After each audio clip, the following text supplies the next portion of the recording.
Last class में हमने traversing operation को देख लिया था, जहां पर हमने एल्गोरिथम और कोड दोनों को डिस्कस कर लिया था। अब हम बात करेंगे इंसर्शन ऑपरेशन की। और इंसर्शन ऑपरेशन का मतलब है कि हमारे पास एरे है, अब हमें उस एरे में एक नया एलिमेंट क्या करवाना है, इंसर्ट करना है, नया एलिमेंट ऐड करना है। तो जब भी हम एरे में नया एलिमेंट ऐड करेंगे तो उस टाइम पे हमें दो बातों को ध्यान में रखना होता है। पहली बात तो ये कि जो नया एलिमेंट आ रहा है उसको अकोमोडेट होने के लिए या उसको स्टोर करने के लिए हमारे पास स्पेस अवेलेबल होना चाहिए। और दूसरा, वो नया एलिमेंट कहाँ इंसर्ट होने वाला है। तो जब भी नया एलिमेंट आएगा तो उस नए एलिमेंट को इंसर्ट करवाने के लिए हमारे पास तीन चॉइसेस अवेलेबल होती है। या तो हम उसको बिगनिंग में कहीं इंसर्ट करवा दें, या हम उसको एंड में इंसर्ट करवा दें, या हम उस एलिमेंट को किसी स्पेसिफाइड पोजीशन पे भी क्या कर सकते हैं, इंसर्ट करवा सकते हैं। तो पहली बात कि जब हमारे पास नया एलिमेंट आएगा तो नए एलिमेंट को स्टोर करने के लिए हमारे पास स्पेस अवेलेबल होना चाहिए। और दूसरी बात, नए एलिमेंट की पोजीशन क्या होगी, नया एलिमेंट बिगनिंग में आएगा, नया एलिमेंट एंड में इंसर्ट होगा, या वो कहीं पर इन बिटवीन स्पेसिफाइड पोजीशन पे क्या होगा, इंसर्ट होगा। तो एक बार देखते हैं। इंसर्शन का मतलब है कि insertion refer to the operation of adding new element at given index. To insert new element, it is required to provide extra memory space to store the additional element. And insertion of new element in an array can be done in two ways. Two की जगह आप 3 कर लीजिएगा, क्योंकि तीन तरीके से हम नए एलिमेंट को क्या करवा सकते हैं, इंसर्ट करवा सकते हैं। या तो हम एरे के एंड में इंसर्ट करवाएंगे, या हम किसी रिक्वायर्ड पोजीशन पे इंसर्ट करवाएंगे, या हम बिगिनिंग में का इंसर्ट करवाएंगे। Insertion eight the beginning of array.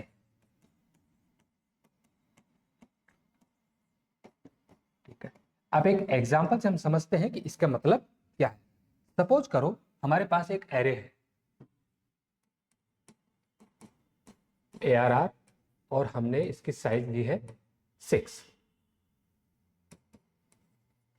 और एलिमेंट हमने इंसर्ट करवा दिए उसमें 5। तो पहली शर्त क्या थी हमारे पास कि जब भी नया एलिमेंट आएगा तो हमारे पास स्पेस तो होना चाहिए। तो डिक्लेरेशन के टाइम पे हमने उसकी कैपेसिटी क्या मेंशन की है, 6, और फिलहाल एलिमेंट कितने दिए, 5 एलिमेंट दिए। इसका मतलब होगा कि एक स्पेस हमारे पास ऑलरेडी अवेलेबल है। Index 0, 1, 2, 3, 4 and 5। डेटा हमारे पास 11, 22, 33, 44, 55, और यहां पर ये एरे है, इसके पास बेस एड्रेस रखा हुआ होगा और ये इसको पॉइंट कर रहा होगा। अब हमारे पास तीन चॉइसेस है। पहली चॉइस,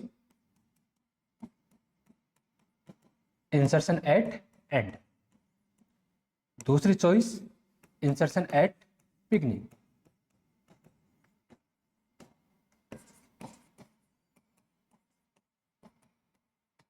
और तीसरी चॉइस हमारे पास है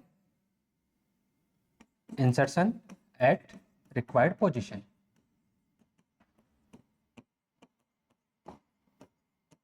रिक्वायर्ड, आप पोजीशन की जगह इंडेक्स पोजीशन कर लीजिए, जिससे क्लैरिटी आ जाएगी। Index position. देखो हमारे पास एरे है, पहली शर्त क्या थी कि हमारे पास स्पेस अवेलेबल होना चाहिए। यस, ऑफ कोर्स स्पेस हमारे पास अवेलेबल है। तो जब भी हम नया एलिमेंट को एंड में इंसर्ट करवाएंगे तो एंड में इंसर्ट करवाना बहुत ही आसान है, किसी भी तरह का कोई हेडेक हमें लेने की रिक्वायरमेंट नहीं है।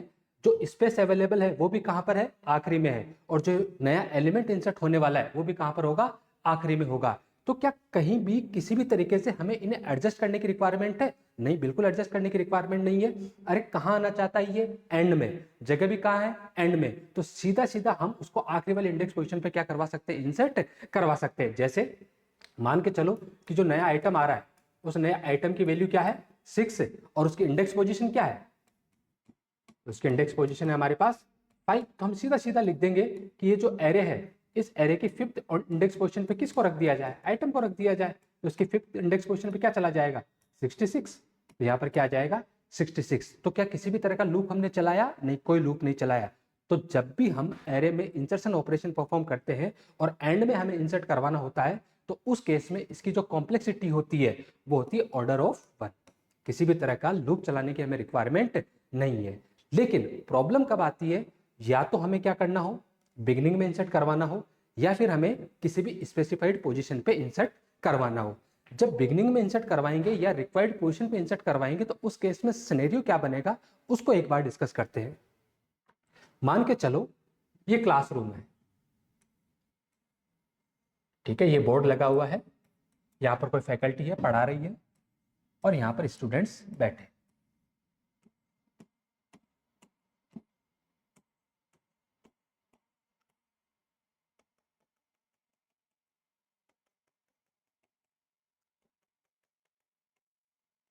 मान के चलो कि ये जो टोटल क्लासरूम है उस टोटल क्लासरूम में कितनी कैपेसिटी है, 100 स्टूडेंट की कैपेसिटी है।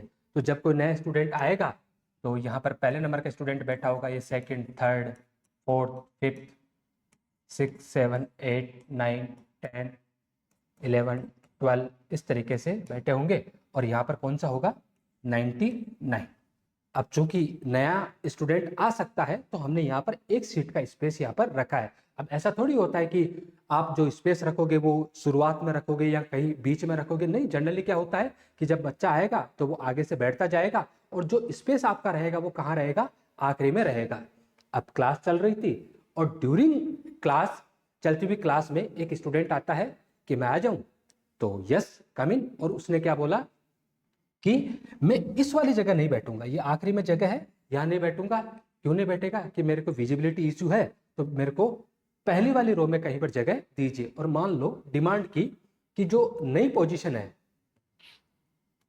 जो पोजीशन है वो पोजीशन क्या है कि मैं 3rd नंबर वाली सीट पे आना चाहता हूं, लेकिन 3rd नंबर वाली सीट पे तो पहले से कोई बैठा है। तो हम क्या करेंगे, 3rd नंबर वाले को यहां से उठाएंगे, 100 वाली जगह रखेंगे और ये जो नया आया है इसको यहाँ रख देंगे।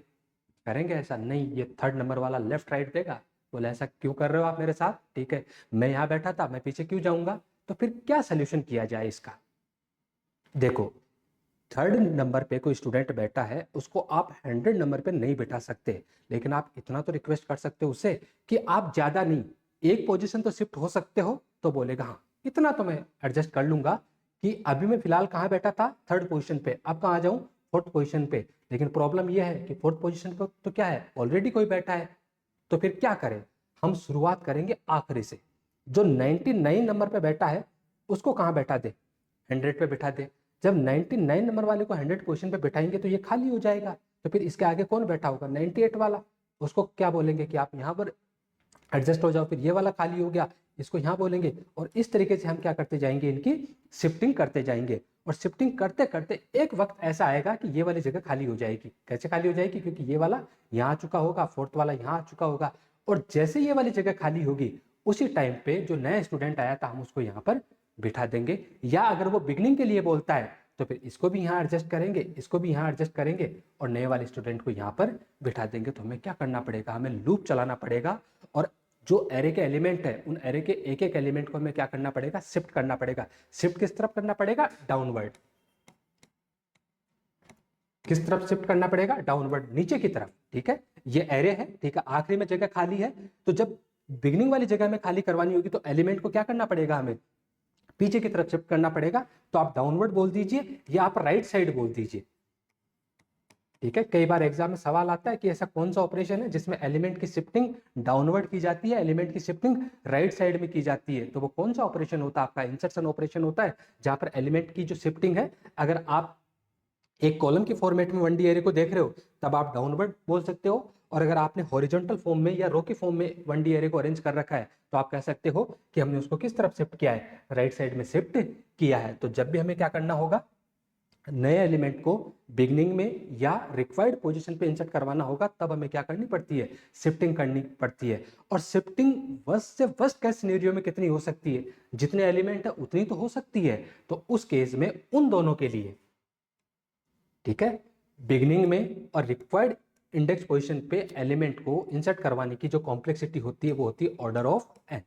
कितनी होगी, ऑर्डर ऑफ एन, क्योंकि यहां पर जो लूप चलेगा वो कितनी बार चलेगा, एन टाइम चलेगा, या एन से थोड़ा सा कम चलेगा, जिसको नेग्लेक्ट किया जा सकता है। ठीक है, क्योंकि वो इतना बड़ा नंबर नहीं है। तो अगर आपको एरे में इंसर्शन ऑपरेशन परफॉर्म करना है कहां पर, एंड में, तो उसकी कॉम्प्लेक्सिटी क्या हो जाएगी, ऑर्डर ऑफ 1। अगर आपको बिगनिंग में या रिक्वायर्ड पोजीशन पे करना है तो उस केस में उसकी कॉम्प्लेक्सिटी क्या हो जाएगी, ऑर्डर ऑफ एन। ध्यान रखना, जब हमने ट्रेवर्सिंग की थी ना लास्ट क्लास में, तो ट्रेवर्सिंग में भी हमने एरे के एलिमेंट को एक बार तो कम से कम विजिट किया ही था, तो उसकी भी जो कॉम्प्लेक्सिटी होती है वो कितनी होती है, ऑर्डर ऑफ। आगे बात समझ में, तो बढ़ते हैं आगे। देखा है कि insertion of element at the end of array can be done easily. Yes, बिल्कुल आसानी से कर सकते हैं जब हमें एंड में करना हो, क्योंकि हमारे पास एक एलिमेंट की जगह होती है, वो भी आखिरी में ही होती है, तो नए एलिमेंट को आखिरी में इंसर्ट करना बहुत ही आसान होता है, और इस काम को हम कर लेते हैं ऑर्डर ऑफ वन टाइम में कर लेते हैं। However, to insert an element at specified index position और at the beginning, existing element must be shifted down, या तो डाउनवर्ड की तरफ शिफ्ट होंगे या फिर राइट साइड में शिफ्ट होंगे, to make space at the desired location. जो नया एलिमेंट आया है, नए एलिमेंट ने जो अपनी रिक्वायर्ड पोजीशन बोली है, उस रिक्वायर्ड पोजीशन को खाली करवाने के लिए हमें एलिमेंट को क्या करना पड़ेगा, डाउन साइड में या राइट साइड में क्या करना पड़ेगा, उन्हें शिफ्ट करना पड़ेगा।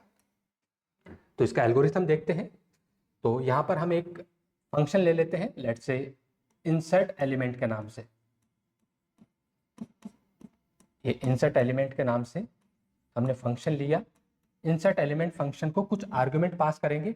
एक हमने यहाँ एरे पास किया जिसको हमने एल नाम दिया है, कैपेसिटी पास की जिसको एन नाम दिया है, एक नया आइटम जिसको हम इंसर्ट करवाने वाले हैं वो आइटम, और इस आइटम की पोजीशन क्या है, के।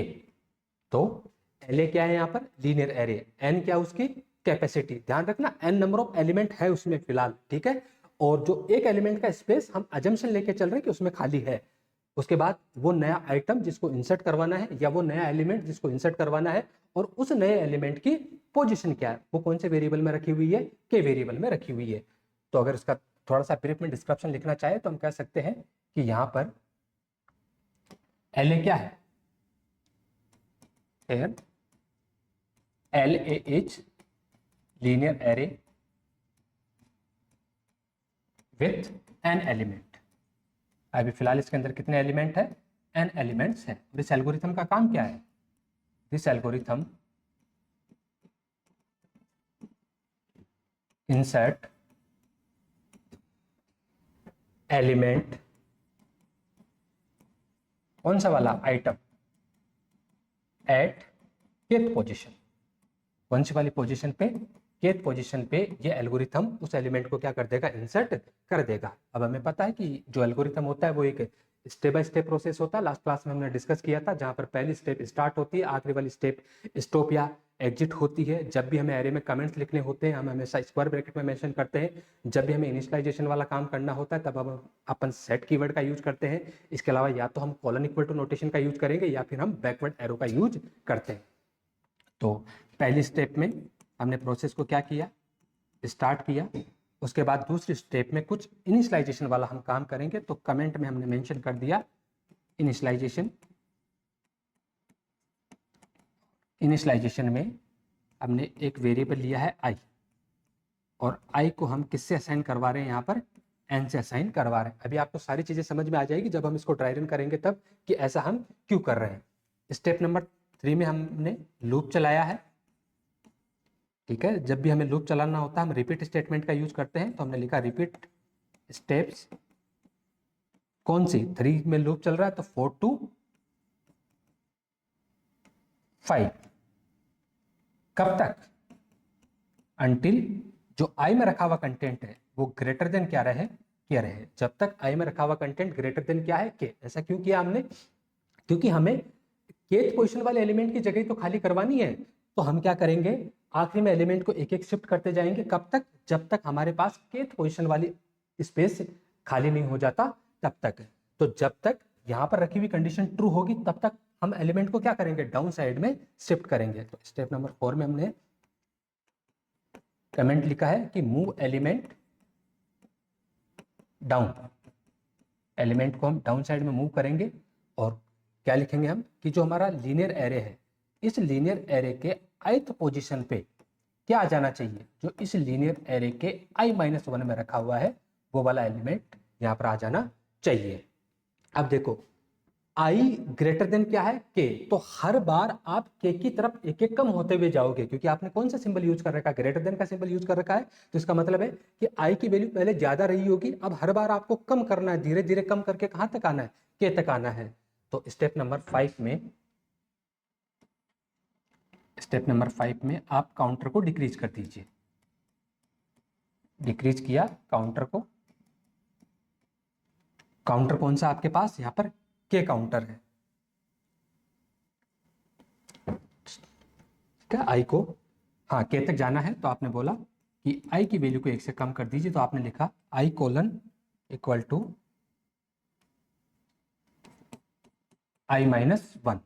और जब ये लूप चला होगा 4 और 5 स्टेप में, तब तक रिक्वायर्ड इंडेक्स पोजीशन वाला ब्लॉक क्या हो चुका होगा? खाली हो चुका होगा। That means end of loop. और जब लूप से बाहर निकलेंगे तो 100% kth पोजीशन वाला जो ब्लॉक है वो खाली हो चुका होगा। तो यहाँ पर अपन कमेंट लिख देते हैं इंसर्ट आइटम। आइटम को कैसे इंसर्ट करेंगे हम? जो हमारे पास लीनियर एरे है, उस लीनियर एरे का जो kth पोजीशन है उस पर किसको रख दिया जाए? आइटम को रख दिया जाए। ठीक है। अब अपने को एक जरूरी काम और करना है, और वो जरूरी काम ये है कि हमें एन को रिसेट करना है। Reset n. अब एन को रिसेट क्यों करना है? देखो, मान लो कि पहले एन की वैल्यू क्या थी? 5 थी। तो इसका मतलब है कि उस एरे में कितने एलिमेंट थे? 5। अगर उसकी वैल्यू 5 थी तो एलिमेंट भी कितने थे? 5। अब चूंकि एक नया एलिमेंट आ चुका है, तो अब एन की वैल्यू क्या हो गई होगी? 6 हो गई होगी। और 6 होने का मतलब है एन की वैल्यू एक एलिमेंट इंसर्ट होने के बाद 1 से बढ़ गई होगी। तो जब अपन एन को रिसेट करेंगे तो बोलेंगे कि n colon assign n plus 1। जो काम करना था वो हो चुका है। तो आखिरी स्टेप हम लिख देंगे एग्जिट। एक बार मैं थोड़ा छोटा कर लेता हूं इसे।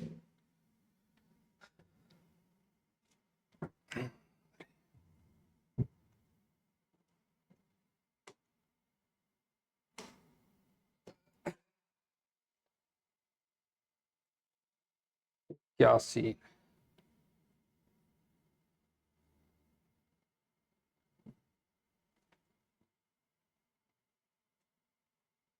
एक सेकंड, चल कोई बात नहीं, समझ लेते हैं इसको। दिख तो रही है।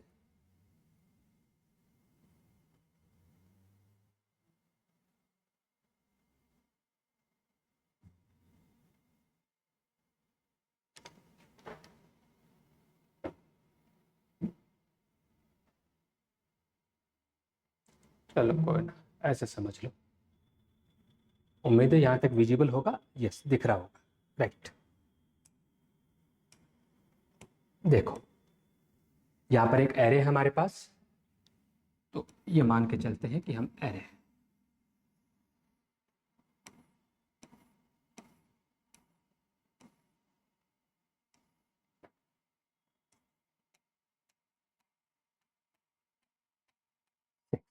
तो फिलहाल एन की वैल्यू क्या रही होगी? यहां पर 6 रही होगी। 11, 22, 33, 44, 55 एंड 66। क्योंकि अपने को एक एलिमेंट का स्पेस तो यहाँ पर खाली रखना है ना, एक नया एलिमेंट इंसर्ट करवाने वाले हैं। तो यहाँ पर एन की वैल्यू क्या है? 6। इसका मतलब है कि फिलहाल इसके अंदर कितने एलिमेंट है? 6 एलिमेंट है, जो कहां से कहां तक बैठे? 0 से 5th इंडेक्स तक बैठे हैं। और ये हमारा एरे है, लीनियर एरे। एन की वैल्यू क्या है? 6। अब मान के चलो कि जो नया आइटम हम लेने वाले हैं उस आइटम में रखा हुआ है 77, और जो ये नया आइटम आना चाह रहा है, अब मान के चलो कि वो सेकंड इंडेक्स पोजीशन पे आना चाह रहा है। कौन सी वाली इंडेक्स पोजीशन पे? सेकंड इंडेक्स पोजीशन पे। तो के की वैल्यू क्या हो जाएगी? 2। आइटम की वैल्यू क्या है? 77। एन की वैल्यू क्या है? 6। इसका मतलब है कि फिलहाल कितने एलिमेंट है? 6 एलिमेंट है, जो कहां से कहां तक बैठे हैं? 0 से लेकर 5th इंडेक्स पोजीशन तक बैठे हैं। और आखिरी में एक एलिमेंट के लिए हमारे पास स्पेस अवेलेबल है। उसके बाद दूसरे स्टेप में हमने एक इनिशियलाइजेशन वाला काम किया है और बोला है कि आई में क्या असाइन कर दो जो एन में है। तो ये आई काउंटर वेरिएबल हमारे पास, और उसमें क्या आ जाएगा? जो एन में है। एन में क्या है? 6। तो आई की वैल्यू क्या हो गई? 6। और फिर लूप चला है, बोला कब तक चलना है? जब तक आई में रखा हुआ कंटेंट, आई में क्या है? 6 इज ग्रेटर देन के में क्या है? 2। क्या 6 2 से बड़ा होता है? तो आपका जवाब होगा यस। कंडीशन क्या हो गई? ट्रू। और जैसे कंडीशन ट्रू हुई, उस टाइम पे आपको 2 स्टेप को रिपीट करना है, स्टेप नंबर 4 और स्टेप नंबर 5। और स्टेप नंबर 4 में आपने लिखा है कि इस लीनियर एरे के, ये जो लीनियर एरे है, इसके ith पोजीशन पे क्या आ जाना चाहिए? इस लीनियर एरे का i-1 आ जाना चाहिए। दैट मीन्स देखो, ये लीनियर एरे का ith पोजीशन, आई की वैल्यू क्या है? 6। इसकी 6 इंडेक्स पोजीशन पे क्या आ जाए, जो इस लीनियर एरे के 6 - 1, और 6 - 1 मतलब 5, कि इसके 5th इंडेक्स पोजीशन पे जो एलिमेंट है उसको कहाँ रख दो, 6th इंडेक्स पोजीशन पे रख दो। तो बताओ 5th पे क्या है, 66। तो अब इसके 6th इंडेक्स पोजीशन पे क्या आ जाएगा, 66 आ जाएगा। क्या ये यहां से हटेगा, नहीं, ये यहां से नहीं हटेगा, ठीक है, क्योंकि जब भी आप एक वेरिएबल की वैल्यू किसी दूसरे वेरिएबल में देते हो तो हमेशा कॉपी होती है। जब आपको किसी वैल्यू को हटाना होता है तो वैल्यू को केवल और केवल ओवरराइड किया जा सकता है, उसको हटाया नहीं जा सकता। ऐसा नहीं होता कि हम थोड़ा सा कैरोसिन डालेंगे, आग लगाएंगे, बोले वो वाली वैल्यू क्या होगी, वहां से जल गई, ऐसा कोई सीन नहीं होता है। जब भी हमें किसी वैल्यू को हटाना होता है तो हम उसकी वैल्यू को क्या करना होता है, ओवरराइड करना होता है। उसके बाद 5th नंबर के स्टेप में काउंटर को डिक्रीज किया तो आई की वैल्यू 1 से कम हो जाएगी। फिलहाल क्या है, 6, 1 से कम किया तो 5। वापस से चेक करेंगे कि क्या अभी भी आई में रखा हुआ कंटेंट ग्रेटर देन के है, यस, कंडीशन ट्रू। जैसे कंडीशन ट्रू होगी वापस से आई पे क्या रख दो, i - 1, आई की वैल्यू क्या है 5, तो 5 5th इंडेक्स पोजीशन पे क्या आ जाएगा, जो 4th इंडेक्स पे है, 4th इंडेक्स पे क्या है 55, तो यहाँ पर नई वैल्यू क्या आ जाएगी 55, और आई की वैल्यू 1 से कम होकर कितनी हो जाएगी 4। फिर से चेक किया जाएगा क्या आई में रखा हुआ कंटेंट ग्रेटर देन के है, यस, 4 तो 2 से बड़ा होता है, कंडीशन ट्रू हुई, तो 4th इंडेक्स पोजीशन पे क्या आ जाएगा, थर्ड वाला, थर्ड पे क्या है 44, तो इस 4th इंडेक्स पोजीशन पे क्या आ जाएगा 44। आई की वैल्यू 1 से कम होकर कितनी हो जाएगी 3। फिर से चेक किया जाएगा 3 इज ग्रेटर देन 2, यस, 3 तो 2 से बड़ा होता है, तो थर्ड इंडेक्स पोजीशन पे किसको रख दो, सेकंड वाले को रख दो, तो थर्ड इंडेक्स पोजीशन पे क्या आ जाएगा जो सेकंड में, दैट इज 33। उसके बाद आई की वैल्यू फिर 1 से कम होकर कितनी हो जाएगी 2। वापस से चेक किया जाएगा क्या अभी भी आई में रखा हुआ कंटेंट ग्रेटर देन के है, नो, कंडीशन फॉल्स, 2 तो 2 से बड़ा नहीं होता है। और जैसे कंडीशन फॉल्स होगी उसी टाइम पे हम सीधा जंप करके कहाँ जाएंगे, स्टेप नंबर 6 पे, क्योंकि 4 और 5 तो कब चलेगी, जब यहाँ से कंडीशन ट्रू होगी।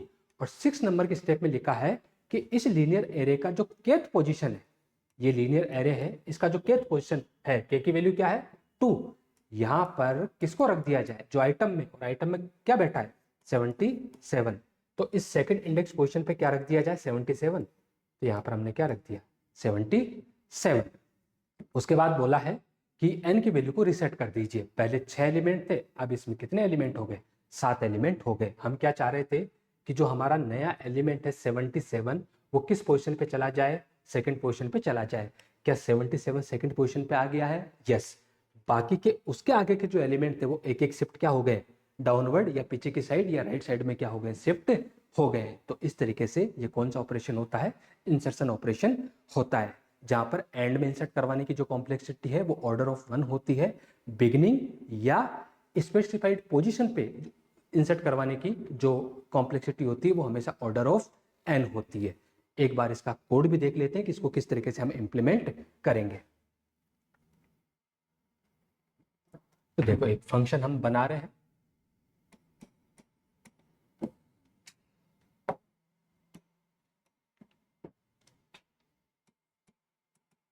फंक्शन का नाम हमने रखा है insert element. Insert element function को एक एरे हम एज एन आर्गुमेंट पास करेंगे। तो ये एरे, जब एरे पास करते हैं तो हमने सीख रखा है कि हमें कैपेसिटी भी क्या करनी होती है, उसकी मेंशन करनी होती है। लास्ट क्लास में हमने इस बात को बहुत बारीकी से समझा था कि हम किसी भी फंक्शन को एरे कैसे पास करते हैं। इसके अलावा हमारे पास 2 चॉइस है। पहली चॉइस तो ये है कि हम मेन फंक्शन में ही नया आइटम और उसकी पोजीशन लेके हम इंसर्ट एलिमेंट फंक्शन को पास कर दे, और दूसरी चॉइस हमारे पास ये है कि हम इंसर्ट एलिमेंट फंक्शन के 2 लोकल वेरिएबल बना लेंगे और वहां पर वैल्यू इनपुट करवा लेंगे। तो जैसे अपने को सहूलियत होगी उस हिसाब से हम कोड कर सकते हैं। तो यहाँ पर हम मान के चलते हैं कि हम क्या करेंगे, उन दोनों के दोनों को इंसर्ट एलिमेंट फंक्शन में इनपुट करवा लेंगे।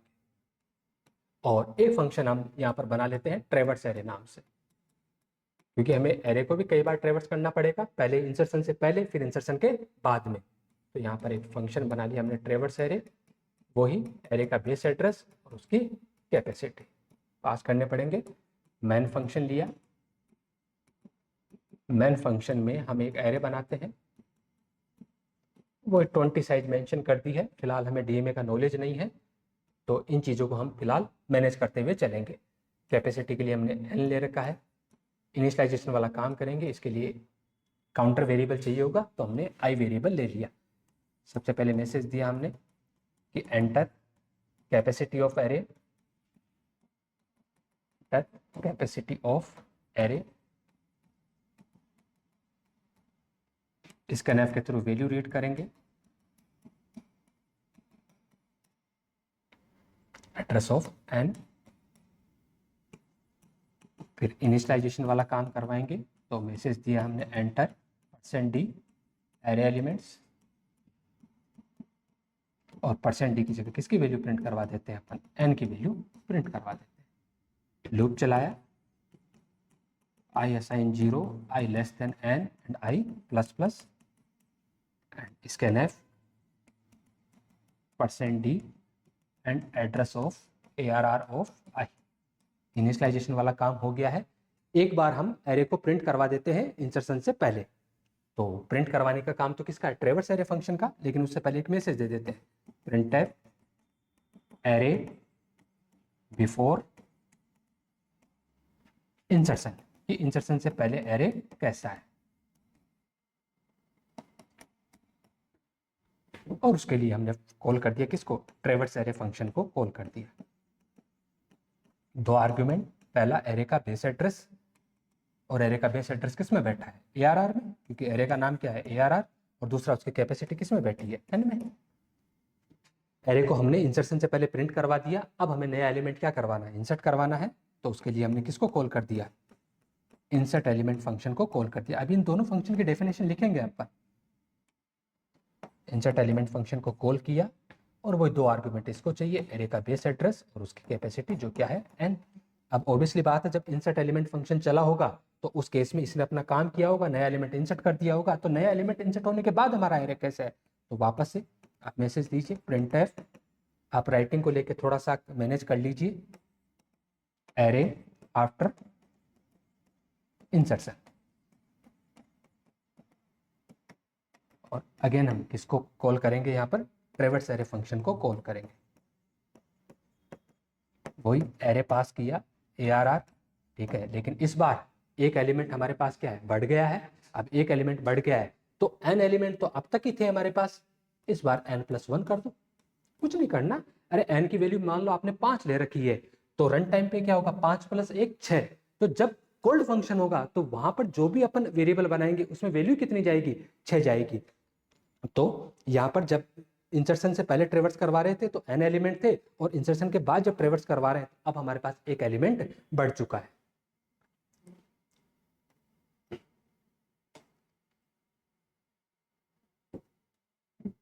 ठीक है, दोनों फंक्शन की डेफिनेशन लिखते हैं। उम्मीद है ये दिख रहा होगा आपको। तो सबसे पहले ट्रेवर्स वाले की डेफिनेशन लिख लेते हैं। ठीक है, वॉइड ट्रेवर्स एरे,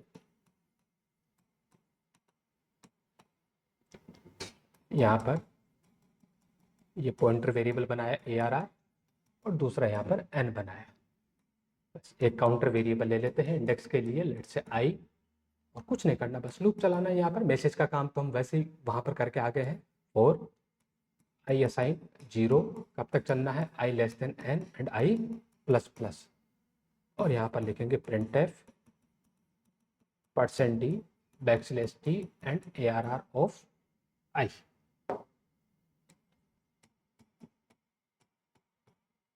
देखो एल्गोरिथम के अकॉर्डिंग यहाँ पर इक्वल टू मत लगा देना कि अब तो एक वैल्यू बढ़ गई है। जो बढ़ी हुई वैल्यू है वो हमने ऑलरेडी क्या की है, यहाँ से बढ़ा के भेज दी है। ठीक है, तो यहाँ पर इस वाले फंक्शन के लूप में किसी भी तरह का कोई चेंजेज नहीं होगा। अगला फंक्शन है हमारे पास ट्रेवर्स एरे, उसकी भी डेफिनेशन लिख लेते हैं। तो void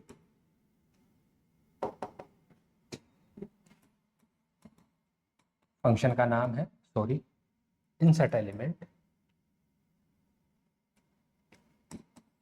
insert element, insert element. वो दो आर्गुमेंट आए होंगे यहाँ पर। ये एरे का बेस एड्रेस को स्टोर करने के लिए अपने क्या कर लिया, पॉइंटर टू इंट बना लिया, और ये n के लिए n वेरिएबल। एक काउंटर वेरिएबल चाहिएगा i, इसके अलावा अपने को एक आइटम जिसमें नया एलिमेंट स्टोर करवाएंगे और उसके बाद एक और वेरिएबल के जिसमें हम नए एलिमेंट की इंडेक्स पोजीशन को स्टोर करवाएंगे और किसी वेरिएबल की जरूरत होगी तो फिर डिक्लेयर कर लेंगे। तो सबसे पहले अपने को क्या करना है, जो नया आइटम है और उसकी जो इंडेक्स है वो इनपुट करवा लेते हैं। तो हमने लिखा प्रिंट है enter new item, enter new item, एक साथ ही ले लेते हैं दोनों को, enter new item and it's index.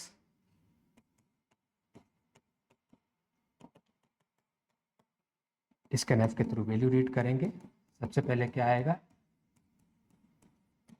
Item, तो एड्रेस ऑफ आइटम, और उसके बाद आएगा उसकी पोजीशन जो किस में है, के में। तो अकॉर्डिंग टू एल्गोरिथम हमें एक लूप चलाना है जिसको कहाँ से शुरू करना है, अपने को एन से शुरू करना है, और कहाँ तक चलना है, के तक चलना है। तो लूप चलाया फॉर आई असाइन एन, कब तक चलना है, जब तक आई में रखा हुआ कंटेंट ग्रेटर देन क्या रहे, के, और हर बार आई की वैल्यू को एक से कम करना है। और इसके रेस्पेक्ट में एक ही तो स्टेटमेंट चलाना अपने को, क्या कि इस एरे के ith पोजीशन पे क्या जाए, इस एरे का i-1। और जब इस लूप की कंडीशन फॉल्स होगी तो 100% kth पोजीशन वाले ब्लॉक की जगह खाली हो चुकी होगी, और जैसे जगह खाली हुई उसी टाइम पे हम बोलेंगे कि इस एरे के kth पोजीशन पे क्या जाए, जो आइटम में रखा हुआ है वो आ जाए। जो चाहिए था वो काम हो चुका है, और 100% ये वाला जो कोड है वो क्या कर देगा, नए एलिमेंट को रिक्वायर्ड पोजीशन पे इंसर्ट करवा देगा। अब रिक्वायर्ड पोजीशन पे आप कोई सी भी डाल लेना, ये सब पे काम करेगा, ठीक है। आप 0 बिगिनिंग में करना चाहो काम कर जाएगा, आप किसी रिक्वायर्ड पोजीशन पे करना चाहो काम कर जाएगा, आप आखिरी में भी इंसर्ट करवाना चाहोगे तो भी ये काम कर जाएगा, कोई दिक्कत नहीं है। पहली बार आएगा, कंडीशन पहली बार में क्या हो जाएगी, फॉल्स, और जैसे कंडीशन पहली बार में फॉल्स हो जाएगी सीधा क्या आ जाएगा, बाहर आ जाएगा। अब प्रिंट टाइप स्कैनफ जैसे फंक्शन का आपने यूज किया तो उसके लिए आप हेडर फाइल को इंक्लूड कर लीजिए, stdio.h। ठीक है, उम्मीद करते हैं कि ये वाला कोड आपको समझ में आ गया होगा। ठीक है, अपन ने एल्गोरिथम को ड्राई रन करके देख लिया था, वो कोड है। अगर आपको इस वाले कोड को ड्राई रन करने में अगर दिक्कत जा रही है तो इससे पहले ट्रेवर्सिंग वाला आप देख लीजिए, वहां पर मैंने प्रॉपर तरीके से इसको समझाया कि कैसे ड्राई रन करते हैं। ठीक है, तो आपको ये 100% समझ में आ जाएगा। अंत तक रुके उसके लिए धन्यवाद आपका। बाकी कोई शिकायत हो, सुझाव हो तो आपको कमेंट बॉक्स की तरफ जरूर जाना चाहिए।